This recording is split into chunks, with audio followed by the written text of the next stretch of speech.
नमस्कार। ये कहानी सुनकर आंखें भर आएंगी आपकी। आज आंसू नहीं रुकने वाले हैं। यह कहानी है एक गरीब पिता और उसकी बेटी की। एक बार वह गरीब व्यक्ति अपनी बेटी को उसके स्कूल से लेकर शहर के एक महंगे होटल में पहुंचा।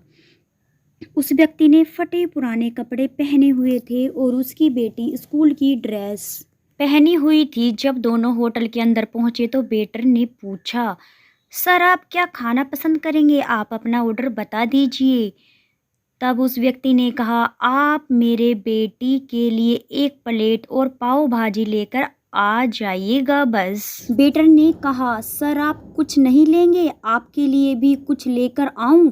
तो गरीब व्यक्ति ने कहा, मेरे लिए कुछ नहीं, आज मेरी बेटे के लिए पार्टी है। मैंने इससे वादा किया था कि अगर तुम इस ज़िले में 12th क्लास में टॉप करोगी तो तुम्हें मैं सबसे महंगे होटल में पार्टी दूंगा।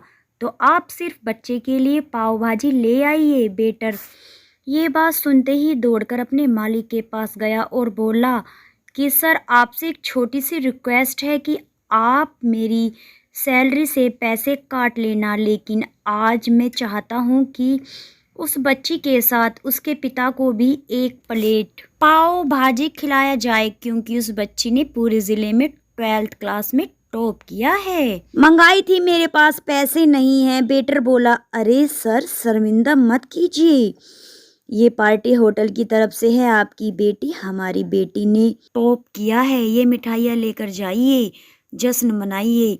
पिता और बेटी खुश हो गए और चले गए। कई साल बीत गए। करीब पिता की लड़की अब यूपीएससी की तैयारी करके कलेक्टर बन चुकी थी और इत्तेफाक से उसी शहर में उसकी पोस्टिंग भी हुई थी। उस लड़की ने उस होटल में सूचना पहुंचा दी कि मैं होटल में लंच के लिए जा रही हूं। होटल के मालिक ने जब यह सुना तो होटल को पूरी तरह से सजवा दिया। गांव में ये बात पूरी तरह से फैल गई कि कस्बे के सभी लोग उन्हें देखने के लिए आने लगे।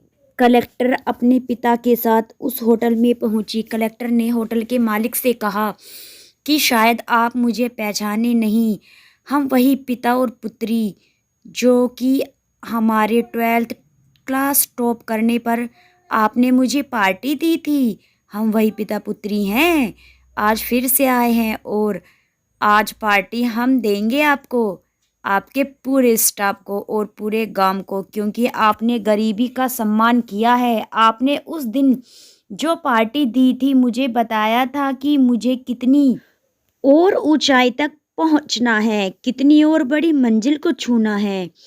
आपने एक नई प्रेरणा दी थी और आज मैं उसी प्रेरणा का एहसान चुकाने के लिए आई हूँ। वो मैडम ये सब कहती जा रही थी और आंखों से आंसू बहती जा रही थी। यह कहानी हमें सिखलाती है कि कभी भी किसी गरीब का मजाक मत उड़ाना, हो सके तो उसकी मदद करना, अगर मदद ना कर सको तो उसका मजाक मत उड़ाना, क्योंकि वो सब देख रहा है। बनना तो है, उसकी नज़र में अच्छा बनिए, जहाँ भी रहिए कर दिखाइएगा कुछ ऐसा कि दुनिया करनी चाहे आपके जैसा। तो ये स्टोरी कैसी लगी है आपको? अच्छी लगी है तो चैनल को सब्सक्राइब ज़रूर कीजिएगा। Thank you so much. धन्यवाद।